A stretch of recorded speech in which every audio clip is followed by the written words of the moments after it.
नक्कीच ऐका आता कुठेही गोंधळ नको म्हणून मी परत एकदा सांगतो. अजून ह्या सगळ्या काही ज्या चर्चा आहेत ह्या बाहेर अफवा आहेत. कुठेही अधिकृत चर्चा झालेली नाहीये. विधान परिषदेत असो किंवा राज्यसभेत असो, संख्याबळावर जर आपण पाहिलं आणि रोटेशनमध्ये पाहिलं तर हा शिवसेनेची वेळ आहे, शिवसेनेची जागा आहे. मे महिन्यामध्ये उद्धव ठाकरे यांची देखील विधान परिषदेची टर्म संपली आहे. सर पुन्हा एकदा आपल्या माध्यमातून दावा करण्यात येणार आहे. बघा आत्ता मी जसं सांगितलं, संख्याबळावर दोन्हीकडे महाविकास आघाडीमध्ये ह्या वेळेला शिवसेनेची सीट आहे. राज ठाकरेंनी काल एकनाथ शिंदे यांची भेट घेतली आणि त्यांच्यामध्ये चर्चा देखील झाली. 20 मिनिटं चर्चा झाली असं रोहित पवार ज्या पद्धतीने मुद्दे उपस्थित करत आहेत, सगळीकडून एकच मागणी होती की त्यांना सुरक्षा देण्यात यावी, कारण यंत्रणांच्या माध्यमातून अजूनही कुठल्याही गोष्टी अजितदादा यांच्या संदर्भातल्या पुढे येताना बघायला मिळत नाही. बघा रोहित असो किंवा काल मला वाटतं जयनी पण त्याच्यावर वक्तव्य केलेलं आहे. अनेक लोक आता आपल्या शंका त्याच्यावर आता व्यक्त करत आहेत. मला वाटतं ह्याच्यावर स्पष्टपणे एकच मत असावं, सगळ्यांचंच एक मत असावं की जे काही घडलं त्याच्यात चौकशी होणं गरजेचं आहे.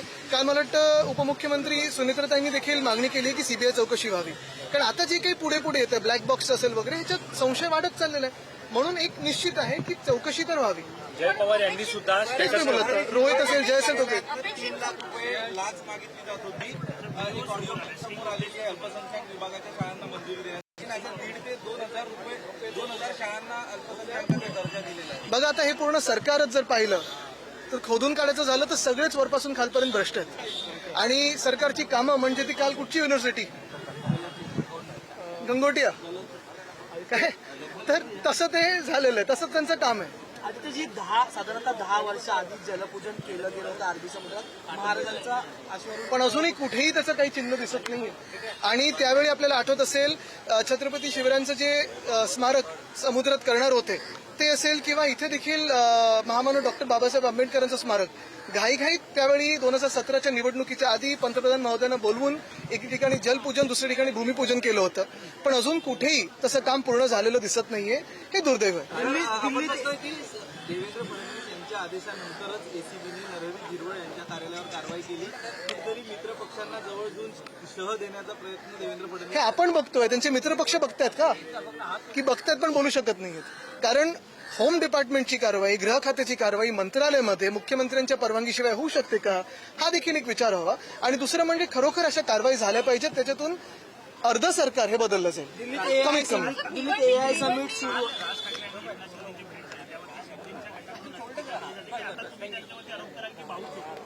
तर भिवंडी महानगरपालिकेमध्ये सध्या गोंधळ जो बघायला मिळत आहे त्याच्यावरून काय सांगाल, कारण भाजपचं एक गटार असल्याचं बघायला मिळत आहे. भाजप आणि काँग्रेस मला वाटतं एकत्र आले ना तिथे. अनेक ठिकाणी भाजप आणि एमआयएम असेल, भाजप आणि काँग्रेस असेल, हे एकत्र आलेत. म्हणून हे दोन राष्ट्रीय पक्ष आता युती करतात का एकमेकांसोबत, हा देखील प्रश्न एक आहे. सुशोभीकरणासाठी तुम्ही आता नारळ वाढवलेला आहे, मात्र याआधी सुद्धा मुंबईच्या सुशोभीकरणासाठी परत निधी हा मागवण्यात आला होता. नाही, आमचं गलगोट्यासारखं काम नाही. आमचं जे करतोय त्याच्यावरच येतो मी, कारण आम्ही जे करतोय ते तुम्हाला काम दिसेल.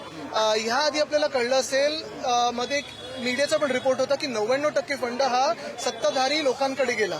मग त्याच्यात कोण लोकप्रतिनिधी होतं की नाही हा एक वेगळा विषय आहे. पण त्या 99% फंडातून सगळा जो काही सुशोभीकरणाचा फंड होता, मुंबई तुम्हाला खरोखर सुशोभित झाल्यासारखी दिसते का गेल्या 3-4 वर्षामध्ये? कुठेही एक रस्ता पूर्ण झालेला नाहीये. सुशोभीकरणात मला वाटतं 750 कोटी वापरले गेले. अनेक ठिकाणी नुसतं रंगरंगोटी तिकडेच परत झालेली आहे. म्हणजे जिथे चांगला रंग दिला होता त्याच्यावर परत दुबार रंग चढवलेला आहे. हे असं डुप्लिकेट काम डुप्लिकेट सरकारच करू शकतं. आणि स्ट्रीट लाईट सुद्धा लावण्यात आला होता. स्ट्रीट लाईट सुद्धा लावण्यात आला होता. रहिवासीच आता नाराज असलेले बघायला मिळत आहेत नॉईज पोल्युशनमुळे. ठीक आहे, मी तर तिथे मला अजून माझ्याकडे अजून अधिकृत असं काही आलं नाहीये. ठीक आहे, तर थोडे दिवस पण त्याच्यावर 7.5 कोटी खर्च व्हावा आणि हा जनतेच्या पैशाचा, हे योग्य आहे का आपण विचार करू. एआय समिट सुरू आहे त्या ठिकाणी युनिव्हर्सिटी. एक मिनिट, एआयचं उद्या एआय समिट सुरू आहे त्या ठिकाणी गलगोटिया युनिव्हर्सिटीचा कारभार असो किंवा जे एंटरप्रेनरनी अनेक त्यांची सामानं आणली होती ती चोरीला गेली होती, या सगळ्या घटनाक्रमाकडे तुम्ही कसं पाहता? ते बिलगेट सुद्धा येणार. मी कसं पाहतो, ज्याची दुनिया कशी पाहते, जग कसं पाहते, मला ते फार महत्वाचं आहे. 2-3 गोष्टी असे एआय समिट जगभरात होत असतात. कुठेही राजकीय मंडळींचे किंवा देशाच्या नेतृत्वाचे फोटो लावत नाहीत.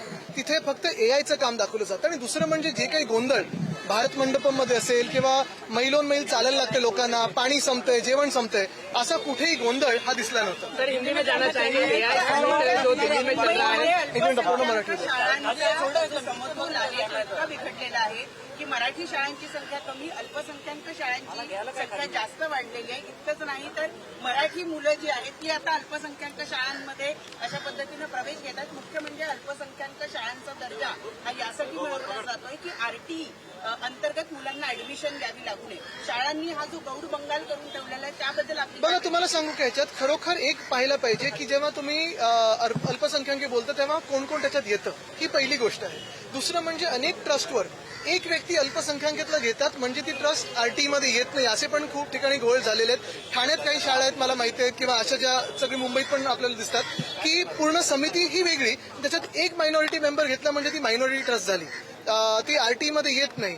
बरं, तिथे दर्जा किंवा फीज ह्या जास्ती असतात आणि म्हणून ह्याला एकतर सरकारची काय कारवाई होणार हे तर आहे. दुसरं म्हणजे फी कॅप काही शाळेंवर येणार आहे का, कारण अनेक मंत्री असे आहेत, अनेक सत्ताधाऱ्यांमध्ये असे आमदार बसलेत ज्यांच्या स्वतःच्या शाळा आहेत मोठ्या, आणि म्हणून कुठेही ज्युनियर केजी सिनियर केजी असेल शाळेंवर फी कॅप तशी आपण कुठेही पाहत नाही. डोनेशनवर कुठेही अजून कारवाई झालेली पाहिली नाहीये.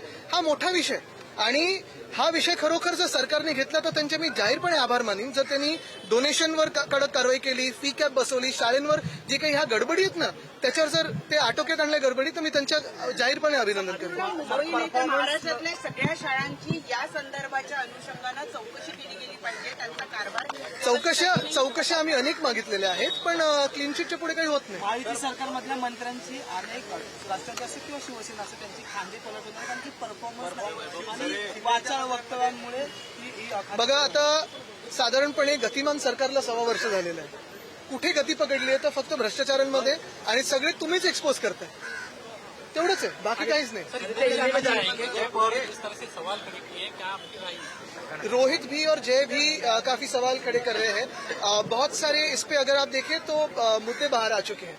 एक ही बात है कि इस पे जो इन्वेस्टिगेशन हो फ्री एंड फेयर हो, कोर्ट मॉनिटर्ड हो, और जो भी सच है उसमें से बाहर हो.